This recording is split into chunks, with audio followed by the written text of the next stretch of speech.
Bueno, ¿cómo empezar en hacking, no? Primero que nada, ¿qué es un hacker? Según la RAE, un hacker es un pirata informático, o también una persona con grandes habilidades en el manejo de computadoras que investiga un sistema informático para avisar de los fallos y desarrollar técnicas de mejora. ¿Y qué es un pirata informático? Una persona que accede ilegalmente a sistemas informáticos ajenos para apropiarse o obtener información secreta. ¿Por qué es tan importante el acceder a información secreta? De forma legal y para fines benéficos. En la Guerra Mundial hubo el matemático Alan Turing, este inglés que descifró los códigos que los nazis enviaban con su máquina Enigma. Y bueno, algunos historiadores afirman que su trabajo acortó 2 años la duración de la guerra, salvando alrededor de 14 millones de vidas. Entonces, si lo vemos desde esa perspectiva, no está tan mal romper la seguridad del adversario. Primero quiero hacer una advertencia que eh, generalmente se hace. El objetivo de la presente charla es compartir conocimientos sobre seguridad informática con fines meramente educativos. No se pretende incitar a nadie a hacer algo ilegal. Bueno, mi nombre es Jorge Pacora, programo desde los 12, soy backend freelance, trabajo por una empresa en remoto en Bélgica, pero también atiendo a algunos clientes por acá. He fundado una comunidad de software libre dentro de mi universidad, la UPT, que se llama LibreUPT. Me gusta escribir código, sobre todo también practico tiro deportivo, me gusta romper sobre todo el código. Y los autos más la velocidad, pues me gustan mucho. ¿Cómo empecé con esto? Pues yo me acuerdo que cuando era niño vi esta noticia. La única implicancia técnica o todo lo que tenía que hacer era copiar la URL que sale abajo al final del dominio de una página web para poder yo obtener el nombre de usuario y la contraseña del sistema. En este caso era un CMS en PHP que se llamaba PHP Nuke del señor Fabricio, creo, Francisco Bursi.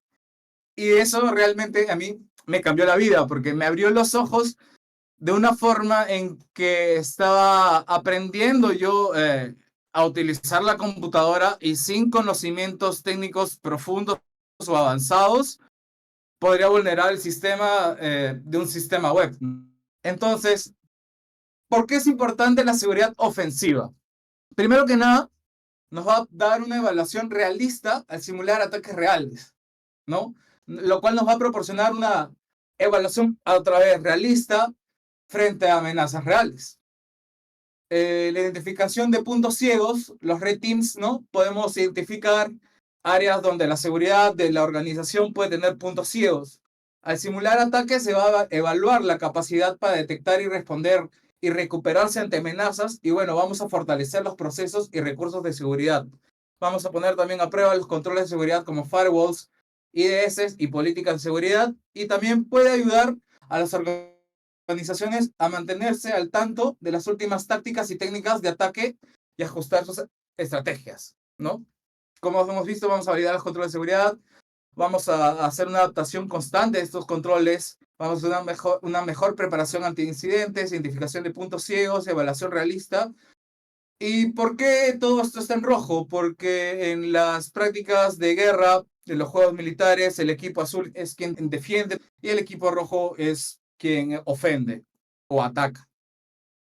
Entonces, vamos ahora a, bueno, voy a tratar de explicar por encima las áreas de hacking, ¿no? Por ejemplo, tenemos redes, aplicaciones web, ingeniería social, dispositivos móviles, servicios con sistemas operativos y también tenemos un poco de hardware hacking, ¿no?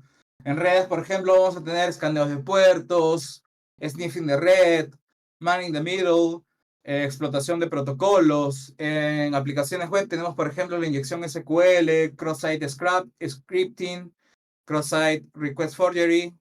En ingeniería social tenemos el phishing, vishing, smishing, pretexting. En dispositivos móviles tenemos, por ejemplo, routing y jailbreaking, exploits en dispositivos móviles, spyware y malware netamente que ya es móvil, la explotación de servicios y sistemas operativos, también tenemos las vulnerabilidades, ¿no? Tanto Windows, Linux, macOS, también lo que involucra el acceso no autorizado y también la elevación de privilegios dentro del sistema. comprometido, ¿no? Y también en hardware hacking, por ejemplo, tenemos la interceptación de comunicación entre dispositivos, análisis de estos protocolos físicos y firmware hacking. Primero que nada, el escaneo de puertos es una técnica utilizada para identificar qué puertos de una red o sistemas están abiertos o cerrados. Los puertos abiertos pueden indicar servicios que están corriendo y potencialmente expuestos a ataques. Esta técnica es el primer paso para mapear la superficie del ataque de una red, ¿no? Como herramientas tenemos Nmap o su herramienta visual como es Zmap, la cual nos va a brindar una interfaz gráfica a Nmap, o por ejemplo MassScan, ¿no? Que es bastante más rápido que Nmap cuando queremos hacer escaneos de redes mucho más grandes. El sniffing es una técnica que nos va a permitir capturar y analizar el tráfico de red que pasa a través de este. Esto puede incluir datos sensibles como credenciales, correos electrónicos, mensajes y cualquier otro tipo de comunicación en texto plano. Esta es una técnica fundamental para la recolección de información para realizar ataques más avanzados como el hombre en el medio, ¿no? Aquí podemos utilizar herramientas como Wireshark, que es la que estamos viendo, y TCP-Dump, que esta ya la podemos utilizar a nivel de comandos. En redes, un ataque de hombre en el medio, man in the middle, cuando el atacante se sitúa entre dos partes que se están comunicando y de esta forma va a interceptar y potencialmente puede modificar el tráfico entre ellas sin que las partes sean conscientes de la intrusión. Este tipo de ataque puede ser utilizado para robar información confidencial, redirigir usuarios a sitios falsos o, por ejemplo, inyectar malware. En la imagen podemos ver de que la comunicación normal entre el host A y el host B no se está dando de forma directa, sino de que hay una computadora en el medio que está interceptando la información. Aquí podríamos utilizar herramientas como EtherCap o BetterCap, que es una solución mucho más moderna, ¿no? Incluso tiene una interfaz web y está escrito en Go, por lo que es multiplataforma. En redes tenemos, por ejemplo, los exploits de protocolos, ¿no? Los exploits de protocolos se van a centrar en la explotación de vulnerabilidades en los protocolos de comunicación utilizados en redes, como por ejemplo los protocolos más atacados son los ARP o Address Resolution Protocol y el BGP, el Border Gateway Protocol, ¿no? El BGP hijacking es un ataque que manipula el protocolo de enrutamiento BGP que es el cual es utilizado para gestionar la comunicación entre grandes redes en Internet. Un atacante que tenga acceso a un router BGP puede anunciar rutas falsas, redirigiendo el tráfico de red a través de su propio servidor. Como ustedes sabrán, Internet no es más que una red de redes y los routers más grandes que tienen nuestros operadores que nos proveen de Internet tienen un algoritmo que mide la longitud que toma según la ruta que uno quiere llegar. Por ejemplo, si uno quiere llegar, digamos, a Facebook y los servidores están en Estados Unidos, el router, digamos, si yo utilizo Telefónica, tiene que ver qué conexiones tiene Telefónica para llegar hasta el router de Facebook, ¿no es cierto?, de su servidor. Y obviamente Telefónica tiene múltiples formas de llegar a ese router porque está obviamente interconectado con otras redes que a su vez llegan a Facebook. Pero el router de Telefónica que tiene que tomar la decisión de cuál es la ruta más corta. Entonces, si es que tú anuncias un prefijo que no te pertenece dentro de un router, o mejor dicho, dentro de, por ejemplo, un IXP, que es un punto donde se conectan las redes, un atacante, una entidad maliciosa podría fácilmente redirigir el tráfico hacia otro equipo, ¿no? Y esto es ya una falla de diseño de los protocolos. Todo esto ya son explotaciones ya netamente del protocolo. Tenemos en cuenta que Internet ya tiene bastantes años y estos protocolos son bastante antiguos y no se tomó en cuenta o mucho en cuenta la seguridad en el surgimiento de estas tecnologías. Las tablas ARP almacenan la correspondencia entre direcciones IP y direcciones MAC de una red local. Estas tablas también tienen un tamaño limitado. En el ataque de una ARP Table Overflow, un atacante va a enviar una gran cantidad de respuestas ARP falsificadas a un dispositivo con el objetivo de llenar su tabla ARP hasta el punto en el que un dispositivo no pueda realizar más resoluciones ARP legítimas. Esto va a causar de que la red simplemente colapse.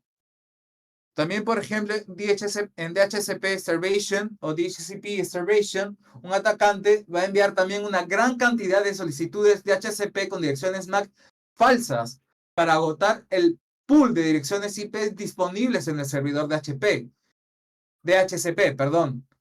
Esto impide que otros dispositivos en la red puedan obtener una dirección de red, lo que también va a llevar a que simplemente la red colapse, ya que cualquier cliente que quiera obtener una IP nueva que se está conectando a la red simplemente no va a tener una IP disponible, el cual el servidor del DHCP va a poder asignarle. Para explotar estas vulnerabilidades se puede utilizar, por ejemplo, Yersinia, que es una herramienta, ¿no? a nivel ya de comandos. Y, por ejemplo, para hacer BGP hijacking, lo único que se necesita es cualquier router compatible con BGP y obviamente tener conexión o un peer con otro router que también tenga BGP con el cual estemos intercambiando rutas, ¿no? BGP es un protocolo de routers a nivel de bordes, en el cual se intercambian rutas para saber por dónde tiene que fluir el tráfico.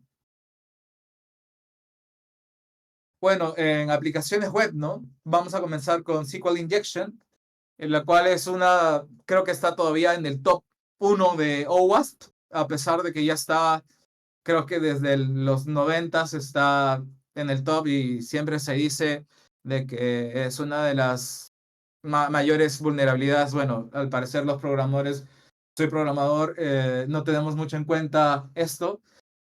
Bueno, es una vulnerabilidad que permite a un atacante interferir en las consultas SQL que una aplicación web realiza a su base de datos. Al insertar o manipular datos SQL en la entrada del usuario, un atacante va a poder ejecutar comandos maliciosos que puedan llevar al acceso no autorizado a la base de datos, extracción de información confidencial o destrucción de datos. Por ejemplo, ustedes pueden ver el típico sitio en PHP, ¿no? En este caso el archivo es noticia.php, perdón, simulando un sitio de noticias y quiero ver supuestamente la noticia 20, ¿no? Sin embargo, si se fijan arriba, la consulta SQL es un select from noticias where ID y ahí no se está teniendo ningún tipo de validación ni sanitización de la variable que nos pueda evitar hacer algún tipo de inyección SQL, ¿no? Ahí deberíamos hacer, por ejemplo, si es que estamos en PHP y solamente vamos a recibir un número, deberíamos usar un parse int, ¿no? Para parsearlo a que sea un entero. En la imagen de abajo podemos ver, por ejemplo, cómo se podría explotar esa vulnerabilidad y listar las bases de datos disponibles, ¿no? Simplemente utilizando una URL, sin ninguna herramienta ni nada. Simplemente modificando la consulta que hace la página web o el sistema web. ¿Qué es lo que hacía, si se fijan ustedes? Perdón, esto. Si ustedes se fijan, lo que hace aquí es hacer una unión del autor y la contraseña de la tabla Nook Authors, ¿no? En la siguiente vulnerabilidad es el cross-site scripting, ¿no? En la cual permite a un atacante inyectar scripts maliciosos en una página web vistas por otros usuarios. Estos scripts suelen ser utilizados para robar cookies, secuestrar sesiones o redirigir a los usuarios a sitios maliciosos.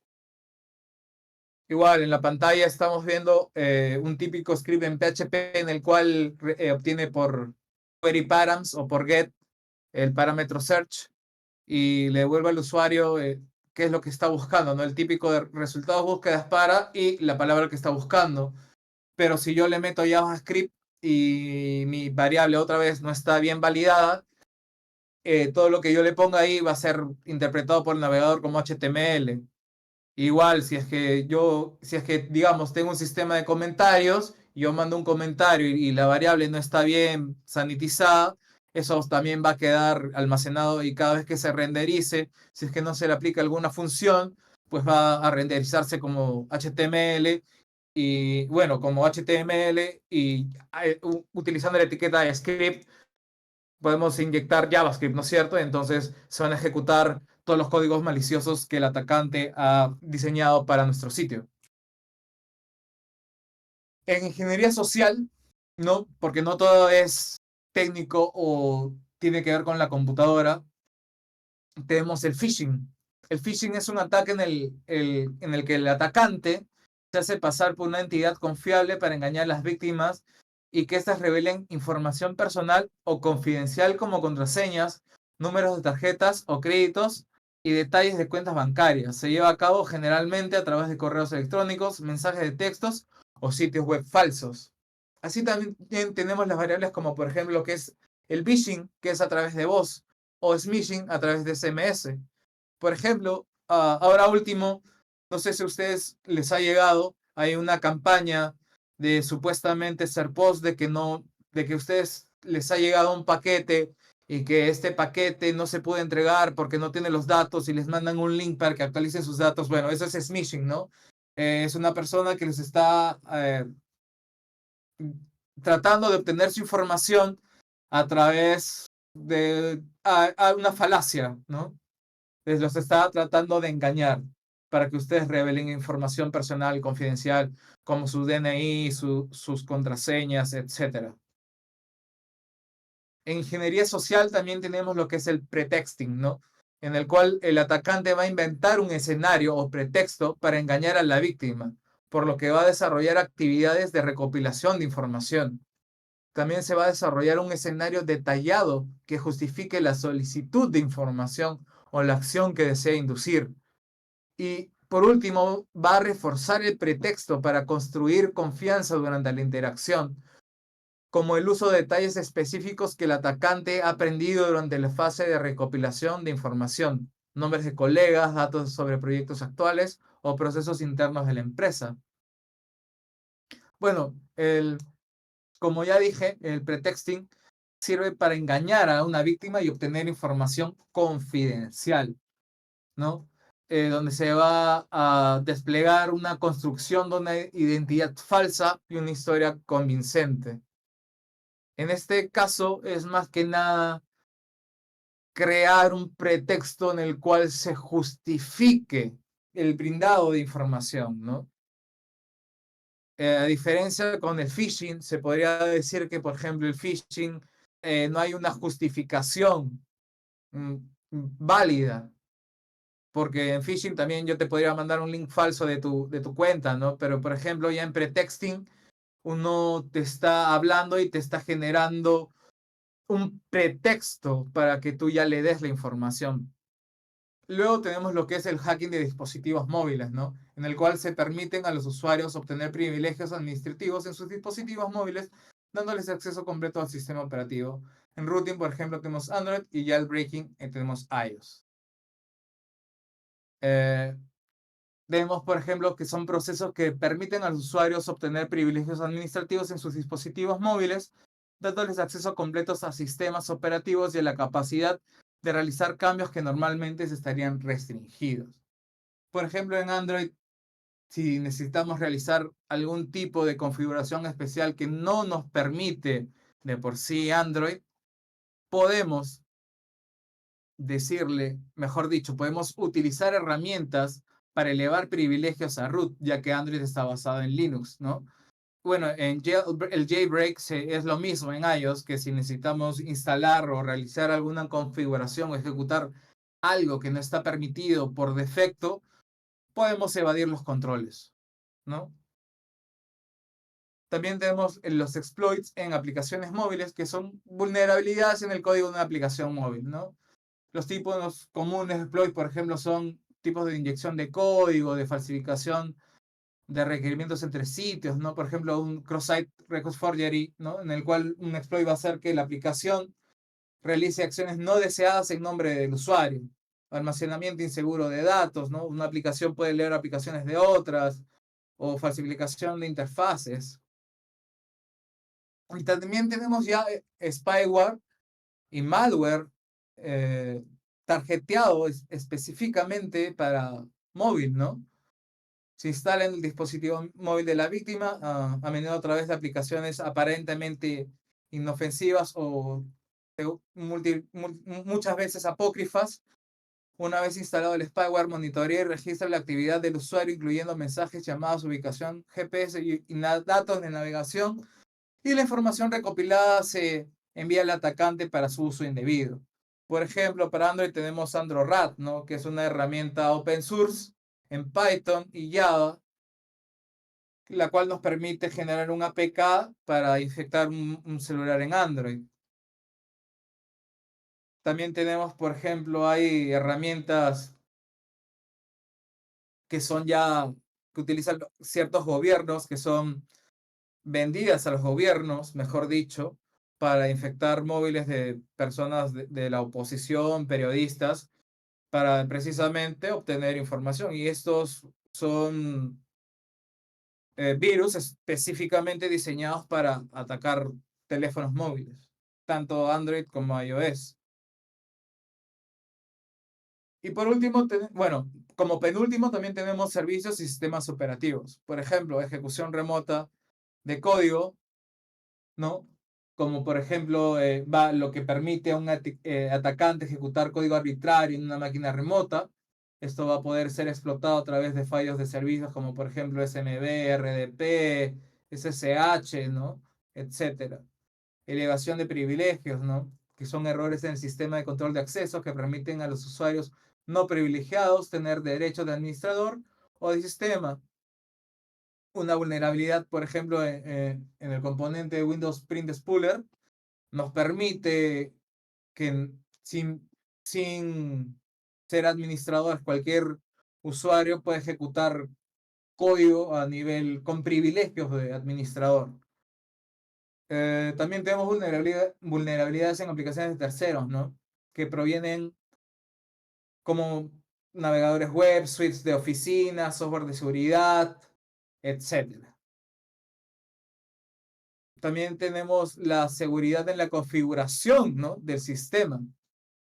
Tenemos configuraciones incorrectas o inseguras en las cuales pueden exponer al sistema a ataques, ¿no? Donde, por ejemplo, tenemos un Apache que está listando todo el contenido de una carpeta de forma innecesaria, ¿no? O permisos de archivos mal configurados. Para este tipo de ataques ya podemos utilizar, por ejemplo, Metasploit, que es un framework que nos permite abarcar múltiples vulnerabilidades y también contiene múltiples métodos de conectarse tanto de forma reversa, mejor dicho, inversa o de forma directa, ¿no? O sea, tanto que se conecte la máquina explotada hacia nosotros o nosotros conectarnos hacia ella. Y luego obtener una shell, ¿no? Que es lo que se necesita. Una shell es prácticamente tener el acceso a terminal. En Windows sería el CMD, ¿no? Lograr tener acceso a ejecutar comandos dentro de la aplicación o del sistema comprometido. Y por último tenemos el hardware hacking, ¿no? La seguridad de hardware es una dimensión crítica en la protección de sistemas y datos a la interceptación de comunicación entre dispositivos, en el análisis de protocolos físicos y el hacking de firmware. Representan áreas importantes que deben de ser comprendidas para abordar adecuadamente las vulnerabilidades de hardware que estos se exploran a continuación. Por ejemplo, el análisis de protocolo de comunicaciones, ¿no? Cómo, qué datos está fluyendo entre un cable y otro, o entre una señal de radiofrecuencia y otra, o entre un LED infrarrojo y el receptor infrarrojo de mi televisión, por ejemplo, ¿no? Cómo es de que, por ejemplo, hay celulares que les permite controlar la TV, ¿no? Eso ha sido mediante ingeniería inversa para desencriptar el código infrarrojo y luego poderlo volverlo a emitir o simplemente grabarlo y volverlo a emitir. Para hacer esto tenemos herramientas que, como por ejemplo las que vemos en pantalla, como el Flipper Zero, que integra muchísimas características y sensores dentro de una sola herramienta. Tenemos el Hack RF1, ¿no? Que sirve para SDR, que es Software Defined Radio o radio definida por software, en el cual tenemos un emisor de radiofrecuencia, emisor receptor, en el cual vamos a poder, mediante software, poder controlarlo, ¿no? Y controlar, emitir, recibir y procesar la información de radiofrecuencia. Entonces podríamos, no sé, emitir radio AM, por ejemplo, o FM, o también captarla, interceptarla. Para esto se usa, por ejemplo, programas como GNU Radio, ¿no? Por ejemplo, el HackRF es el hardware que necesitamos para poder emitir las señales de radiofrecuencia, el Flipper Zero que ya hablé. Y, por ejemplo, tenemos dispositivos pequeños como la Raspberry Pi y la Raspberry Pi Pico, ¿no? Que son microcomputadores y microcontroladores que nos van a permitir y abaratar nuestras explotaciones físicas y de hardware, brindándonos acceso a sensores, a GPIOs, en aparatos baratos, sencillos, pequeños, compactos. Por ejemplo, la última Raspberry Pi Pico, creo que la que ha salido la semana pasada o esta semana, creo, está a $5. Y bueno, por ejemplo, esta es la Raspberry Pi Zero. Y aquí yo, por ejemplo, yo podría ya ejecutar Linux, tener una máquina con Kali y esto tiene Wi-Fi, Bluetooth y con una pila podría conectarlo y tenerlo en el bolsillo e ir capturando paquetes de Wi-Fi, por ejemplo, porque como esto ya tiene Wi-Fi, puedo poner el chip Wi-Fi en modo monitor e ir capturando los handshakes por la calle y luego lo que he capturado venir y analizarlo en mi laboratorio, en mi computadora y ponerme a craquear los paquetes que ha capturado esto, ¿no? Que básicamente puede cabe en un bolsillo. Con una pila, la autonomía, mejor dicho, con una batería de 9 voltios, pues tenemos la autonomía asegurada prácticamente. Aquí podemos ver, por ejemplo, lo que es una shell en PHP, ¿no? Esto es como un pequeño troyano, por así decirlo, en el cual se sube a un hosting y nosotros ya mediante este pequeño script en PHP podemos ejecutar comandos, conectarnos a las bases de datos, subir archivos, crear carpetas, etcétera, ¿no? Esta es una de las más comunes y más antiguas también, que es la C99, y existen muchísimas dependiendo del lenguaje, ¿no? Por último, quiero hablar un poquito de Shodan, ¿no? Que es como un pequeño Google o un buscador de dispositivos que están conectados a Internet. Aquí podemos encontrar todos los dispositivos que están conectados a Internet, absolutamente todos, y todos los puertos que están abiertos. Y se va a guardar un banner de la información que se está conectando. El banner es lo que envía el servicio en el puerto que está escuchando. Por ejemplo, un banner puede ser lo que responde en el puerto 80, por ejemplo, todo el contenido HTML, ¿no? Y entonces yo puedo buscar por incluso las cabeceras del servidor. Y también, por ejemplo, ese es en el caso web, ¿no? Pero en el caso de un servidor SSH, puedo buscar por la llave pública, ¿no? O por el fingerprint. En caso de FTP, por ejemplo, puedo buscar el FTP cuando uno se conecta de por sí, ya hay un banner. Podría buscar mediante el banner en Shodan y buscar todos los servidores FTP que tengan el mismo banner. O podría buscar, como ya dije, todos los servidores Apache que tengan o que estén exponiendo, que estén más configurados y estén exponiendo el contenido de sus carpetas de forma indiscriminada. Por eso vamos a mostrar aquí cómo funciona Shodan.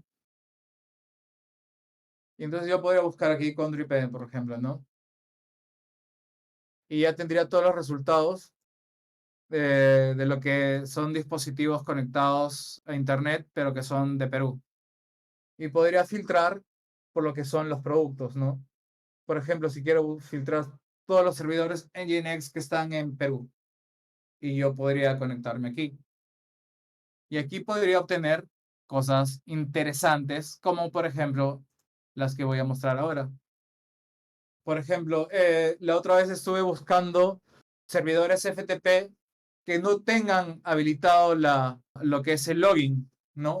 Ustedes no sé si sepan, pero el protocolo FTP por defecto trae un usuario que se llama Anonymous con password Anonymous. Y eso es por defecto, ¿no? Entonces, cuando el usuario no se quiere autenticar y cuando alguien quiere exponer de forma como que anónima, ¿no? Se conecta con ese usuario. Pero hay muchas veces que el servidor FTP no está bien configurado y eso puede llevarnos a, por ejemplo, a que se expongan documentos internos, ¿no?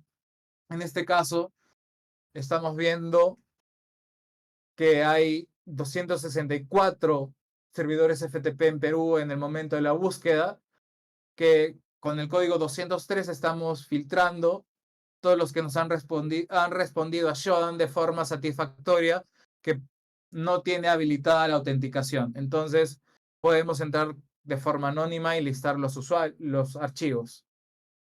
Por ejemplo, este es un archivo que se expone de forma pública, ¿no? Se ha tratado de censurar un poco el contenido, ¿no?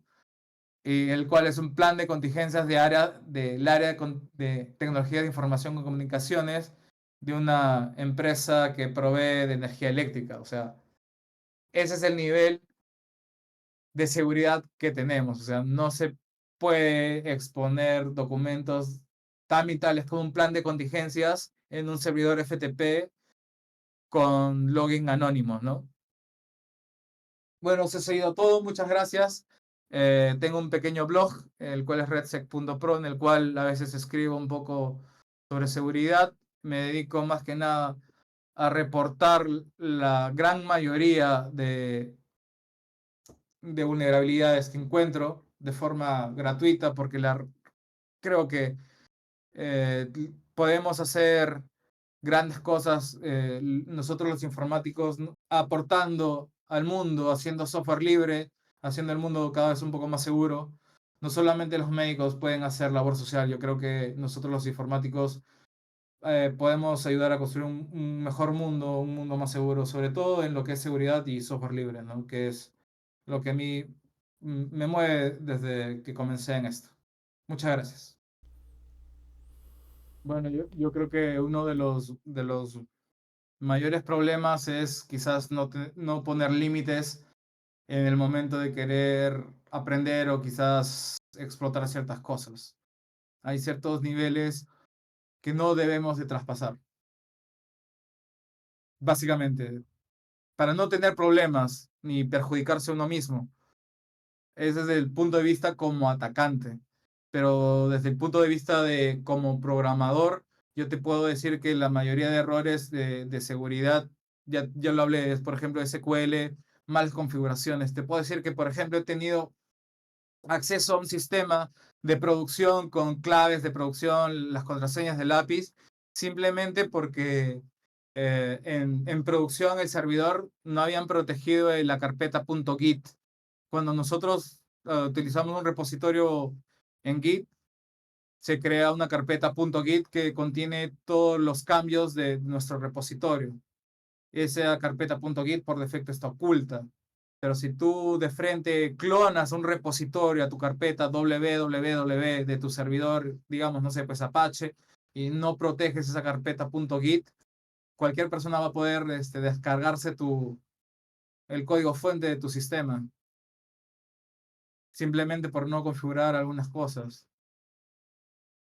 Y ahí ya no te sirve firewall, no te sirve absolutamente nada, porque directamente la persona tiene acceso libre y restricto a todo el código fuente de tu sistema y va a poder hacer luego un análisis estático eh, y quizás hasta dinámico, ya con una copia del sistema en un entorno isolado desplegarlo, ¿no? Y analizar qué otras vulnerabilidades tienes y pueda ir escalando privilegios. Y luego hacer un, no sé, un movimiento lateral hacia otros dispositivos. Claro, lo que pasa es que Metasploit funciona es un framework más que nada, ¿no? Entonces, si nosotros tenemos que explotar alguna vulnerabilidad, tiene que haber un plugin de esa vulnerabilidad para Metasploit. Entonces, si tendríamos que montar un laboratorio, yo puedo hacerlo, pero necesito una vulnerabilidad específica y montar un laboratorio para explotarlo. Pero les voy a explicar muy sencillo cómo funciona. Eh, Se basa en módulos, es un framework. Entonces tenemos módulos para realizar el exploit, luego para lo que es la shell, y luego ya tenemos módulos que ya es cuando uno ya está conectado. Entonces, según la vulnerabilidad, vamos a utilizar uno u otro módulo. Vamos a poder, por ejemplo, si necesitamos, hablé de SMB, por ejemplo, hubo una falla en SMB que nos permite en Windows 7, creo, en las carpetas compartidas, si tienes habilitadas carpetas compartidas, utilizar un módulo de Metasploit para ejecutar comandos en esa shell, mejor dicho, en ese host, lo cual nos va a dar luego una shell. Primero tenemos que elegir el módulo que vamos a usar para explotar. Luego vamos a elegir el módulo que vamos a utilizar para la shell, la cual va a ser, por ejemplo, no sé, pues va a ser el medio de transporte, por así decirlo. Puede ser TCP, puede ser HTTP, va a ser el protocolo, medio de transporte que va a utilizar una vez explotada la vulnerabilidad para obtener el shell, ¿no? El acceso, por así decirlo. Una vez creada la shell, Metasploit nos permite ya luego ejecutar comandos dentro del host comprometido. Y una vez dentro del host comprometido, Metasploit también tiene comandos para lo que se llama post-explotación. Y en la post-explotación tenemos, por ejemplo, ya elevación de privilegios, porque digamos, ¿no? Si hemos ejecutado una vulnerabilidad sobre un sistema que está corriendo con privilegios de usuario, ¿no? Por ejemplo, encontramos una vulnerabilidad, digamos, en WinRAR y estamos usando un módulo de WinRAR, mejor dicho, el Metasploit para explotar esa vulnerabilidad de WinRAR. Y entonces nosotros lo que tenemos que hacer es seleccionar un módulo en Metasploit que sea compatible con WinRAR. Y luego ya una vez ejecutada la explotación, vamos a tener acceso, pero con los mismos niveles de usuario con los que se ejecuta WinRAR. Y una vez que tenemos ya acceso a ejecutar código de forma remota, lo que se procede a hacer es una elevación de privilegios, ¿no? Que va a ser ya escalar privilegios de forma de administrador. Y eso también ya es otro módulo de Metasploit. O sea, Metasploit nos permite elegir módulos para cada fase de lo que es precisamente el pentesting, tanto desde el escaneo de host, explotación de vulnerabilidades, post-explotación y también movimiento lateral también. Por ejemplo, aquí en la pantalla ya podemos ver de que ya cargó. Tenemos, por ejemplo, 2.444 exploits, ¿no? 431 scripts de post-explotación. Y también tenemos 9 plugins de evasión que nos permite, por ejemplo, hacer de que el código o las comunicaciones utilicen distintos mecanismos para encriptar la comunicación y que no sea detectada por firewalls o IDS, que son Intrusion Detection System o sistemas de detección de intrusiones. Entonces, por ejemplo, si yo quiero buscar, por ejemplo, search SMB, vamos a buscar todos los módulos que son compatibles con SMB o son útiles a SMB, ¿no? Incluso, por ejemplo, aquí, por ejemplo, vemos, ¿no? El target, que es, por ejemplo, es para Internet Explorer, va a atacar Internet Explorer, PowerShell.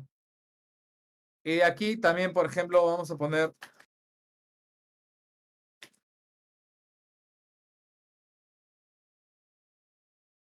Ya, y también, por ejemplo, aquí tenemos los módulos, ya, por ejemplo, el TCP reverso, ¿no? En el cual nuestra computadora va a levantar un servidor en TCP y el host comprometido va a conectarse y va a comenzar la explotación o va a ser inverso, ¿no es cierto? Entonces el host comprometido es quien va a levantar el puerto y nosotros vamos a conectarnos para ahí comenzar la explotación.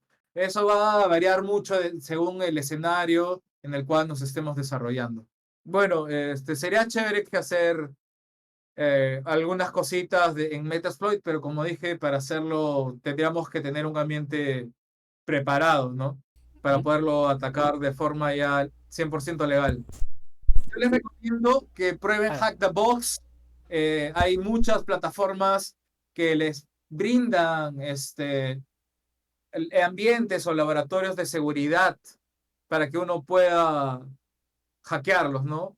Creo que es necesario aprender redes, fundamentos de sistemas operativos, programación, saber cómo funciona el Internet realmente. O sea, la mayoría de gente te va a decir que para hackear no se necesita saber programar, y es cierto, pero si tú quieres hacerlo de una forma realmente profesional, lo vas a requerir, porque no hay mejor forma de saber qué estás haciendo que si es que tú mismo sabes cómo funcionan las cosas. Entonces, si tú sabes cómo funcionan las cosas, por detrás sabes qué estás haciendo y vas a poder desenvolverte de una mejor forma que como si no lo supieras, ¿no? Por ejemplo, yo podía obtener como había explicado durante mi exposición, la clave de un sitio web utilizando una inyección SQL cuando era un niño, pero en realidad no sabía y ni tenía idea de qué estaba haciendo, solamente sabía que con copiar ese código ya tenía el hash MD5 y el usuario, pero no tenía ni idea que era un hash, ni siquiera que era una inyección SQL, ni tampoco que, por ejemplo, si una inyección SQL puede escalar a otras cosas. Por ejemplo, una vez me tocó de que un host comprometido está ejecutando MySQL y uno pensará que con una inyección SQL solamente puede obtener acceso a la base de datos, pero no. Era un host corriendo sobre Windows y se está conectando a MySQL con el usuario root. Y uno puede, con el usuario root en MySQL, escribir archivos y leer archivos en el disco duro. Entonces, mediante una inyección, en SQL también se puede obtener acceso al sistema de archivos. Entonces, la puerta fue una inyección SQL, se pudo listar lo que era la base de datos, ¿no? Las tablas, las columnas, pero aparte también al estarse conectando con el usuario root a la base de datos, se podía aparte también tener acceso al sistema de archivos donde se estaba ejecutando el servidor MySQL. Yo creo que el tema de estar actualizados. Por ejemplo, ayer ha salido una noticia, bueno, yo la he leído ayer, de que hay un CVE, que bueno, el CVE, para los que no saben, es un número, un identificador que se le añade, mejor dicho, que se le brinda, se le asigna a cada vulnerabilidad dentro de sistemas comúnmente conocidos, ¿no? O vulnerabilidades comunes. Por ejemplo, ayer hubo la noticia de que con simplemente enviar paquetes por IPv6 a un host en Windows ya puedes obtener ejecución remota de comandos, de código, un RC. Entonces, simplemente con enviarle paquetes con IPv6 y si tú estás utilizando Windows 11 y tienes IPv6 activado, una persona maliciosa simplemente con que tú tengas IPv6 activado ya va a poder tener control en tu computadora. Entonces, remediar esas cosas, estar actualizado, yo creo que es el desafío más tremendo que existe. Estar al tanto con las vulnerabilidades, saber qué cosa aplicar, qué parche aplicar, porque si no terminamos con lo de CrowdStrike. y tenemos un mundo con pantallazos azules que no inician. Entonces tenemos que ser cuidadosos con qué parches también aplicamos y también saber qué cosas estamos exponiendo, cómo tenemos configurado nuestro entorno y más que nada estar actualizados, porque esto es algo importante, algo que yo quería comentarles, que si bien, por ejemplo, yo estoy hablando de lo que es el hacking y el hacking como de una forma ética, el hacking también obviamente hay gente que lo utiliza de forma malintencionada o ciberdelincuentes, decirlo, son delitos, ¿no?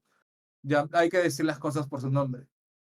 Pero a diferencia de que, por ejemplo, que un delincuente común que se puede meter a mi casa, el ámbito es regional, o sea, cualquier delincuente de mi casa, mejor dicho, cualquier delincuente de mi región, de mi provincia, se va a poder meter a mi casa, probablemente. Pero si estamos conectados a Internet, el ámbito es global. Cualquier delincuente de cualquier parte del mundo, que obviamente pueda estar mucho más actualizado, un paso adelante que nosotros, ya sea por la zona horaria, por el conocimiento tecnológico, por la educación, va a poder atacarnos fácilmente y no vamos a poder contrarrestar esa acción. Bueno, dependiendo de qué es lo que quieras, pues, ¿no? Pero yo creo que la C, ¿no? La CEH, la Certificate Ethical Hacker, es lo básico. Yo creo que también deberías conocer Linux. Hay mucha gente que discrepa de que si las herramientas funcionan independientemente de la plataforma, con Windows tú no necesitas aprender Linux. Yo discrepo, porque si tú vas a atacar un host en Linux, como ya dije antes, si no conoces cómo funciona por detrás, no vas a poder hacer nada. Ya me conecté al servidor Linux, lo ataqué, tengo acceso a root, estoy en la shell, pero ¿y ahí qué voy a hacer si no sé utilizar Linux? ¿De soporte? ¿En qué tipo de soporte? Tengo entendido que, por ejemplo, no lo venden para Perú. Seguro por problemas legales. Porque, bueno, aquí en Perú hay algo que se llama eh, que, bueno, tenemos que hacer un proceso, mejor dicho, que todas las personas que seguro se ha traído un celular o algo que emita señales de radiofrecuencia del extranjero, que se haya traído a Perú por AliExpress, lo que sea, ha tenido que pasar. Se llama homologación, que tiene que pasar por la MTC. Entonces, cualquier tipo de aparato que emita una señal inalámbrica tiene que estar homologado por el Ministerio de Transportes y Comunicaciones. Entonces, yo estoy seguro que quizás el ministerio no les ha dado el permiso o no ha homologado el dispositivo porque obviamente se utiliza para fines no tan benéficos, ¿no? Sobre todo teniendo en cuenta los niveles de delincuencia en los cuales vivimos en la República. No les impide a ustedes construirles a ustedes su propio Flipper Cero, porque si bien recordemos, también es open source tanto el hardware y el software. Entonces ustedes pueden encontrar los manuales para construirlo y para compilar el firmware. Entonces ustedes pueden construirlo si lo desean. Por microcontroladores, un SP32 con Arduinos, incluso uno puede construirse su propio Flipper Cero. En realidad, lo que hace el Flipper Cero es tener muchos sensores en un pequeño microcontrolador que puede ser como que lo tengo por aquí, que esta es la Raspberry Pi Pico, por ejemplo, ¿no? Esto me costó como veintitantos soles en el distribuidor oficial. Y yo, por ejemplo, seguro, hay una empresa que se llama Hack5 que fabrica gadgets de hacking. Uno de ellos eh, nos permite simular un teclado. Es el USB Rubber Ducky, ¿no? No sé si lo conocen. Le permite simular un teclado. Entonces lo conectas al USB y en la computadora finge ser un teclado y comienza a ejecutar comandos a lo loco. Pero eso cuesta demasiado caro y si puedes utilizar un microcontrolador que a lo mucho te va a costar 20 soles, que también puede simular un dispositivo HID que es Human Interface Device o un dispositivo HIT y va a funcionar como un teclado, es lo mismo. O sea, uno mismo puede construir sus propias herramientas. Bueno, es que en Shodan no busca páginas, ¿no? Sino dispositivos en general. En Google solamente se limitan a páginas web. Y tú no vas a poder encontrar servidores FTP, cámaras o cualquier tipo de puerto que esté expuesto a Internet. Tú en Shodan sí vas a poder encontrar impresoras, servidores de base de datos, cualquier tipo de puerto que esté expuesto a Internet, Shodan lo va a escanear y lo va a poner en su base de datos y lo va a indexar. Y aparte de eso, va a hacer un fingerprint de la posible versión de software que estás corriendo y aparte va a sugerir posibles vulnerabilidades que existan en esa versión de software. Y ojo, o sea, hay cositas para las cuales Shodan sí te pide una membresía, como por ejemplo para usar filtros de búsqueda, como por ejemplo país o puertos, cosas que uno sí usa, ¿no? Lamentablemente eso sí está detrás de una membresía, que realmente vale la pena. Yo accedí, no, hay una lifetime, pero te da como que unos créditos de exportación, dependiendo cómo tú lo quieras usar, porque lo puedes usar tanto en la web como también lo puedes integrar dentro de tus soluciones mediante su API. Tú puedes construir herramientas de hacking y utilizar la API de Shodan normal, pero eso te va consumiendo créditos también. Tienes una serie de créditos aparte de la membresía, que te limitan la cantidad de búsquedas o de exportaciones que quieras realizar. Y hay otras cosas que sí, ya, eso sí, yo no he pagado porque ya son mucho más caras, que por ejemplo son alertas en tiempo real, ¿no? Que tú le puedes dar un segmento de red, una IP o un segmento de red y que te manden notificaciones acerca de lo que va descubriendo. Incluso tienen tags, pero los tags también son pagados. Yo podría, por ejemplo, buscar un tag, por ejemplo, de Honeypot, ¿no? Por ejemplo, tag Honeypot. Pero los tags son de pago. No, no sé, por ejemplo, no puedo usar los filtros si es que no estoy pagando. Claro, tenemos que preparar. Lo bueno es que ahora ya, yo cuando comencé, lo único que había era la virtualización y virtualizar un sistema operativo completo era un poco pesado para el hardware que yo tenía. Ahora tenemos Docker y tener containers con aplicaciones vulnerables simulando un sistema operativo completo, pues no consume mucho con el hardware que tenemos ahora y podemos desplegar múltiples escenarios que realmente son atractivos. Y sería muy interesante preparar un ambiente para explorar eh, absolutamente todos los métodos de hacking que hemos visto, no solamente Metasploit, porque en Metasploit solamente vamos a ver lo que es web y servicios o sistemas operativos, pero si queremos ver, por ejemplo, phishing o redes inalámbricas o hardware hacking, ya tenemos que utilizar otro tipo de herramientas. Bueno, nada, que le den una visita a mi blog, ¿no? Que no he escrito últimamente, pero tengo ahí unos artículos que van a salir esta semana. Igual, mi correo, por si alguien tiene una duda, desea algo, ¿no? Bueno, yo me dedico a lo que es más que nada desarrollo backend y servidores. Me gusta mucho lo que son servidores. También yo le había comentado a Cristian de que también podía hablar quizás un poco de Homelab, que es tener servidores en casa. A mí me gusta hostear mis propios servicios como por ejemplo, no sé, pues tener un propio Netflix con mis propios archivos complex, ¿no? O tipo cosas así, Docker y Portainer en una Raspberry Pi hace mucho. Entonces, cualquier cosa que sea con seguridad, programación o Linux en general, bienvenido. Ahí está mi correo, mi blog y cualquier tipo de consulta.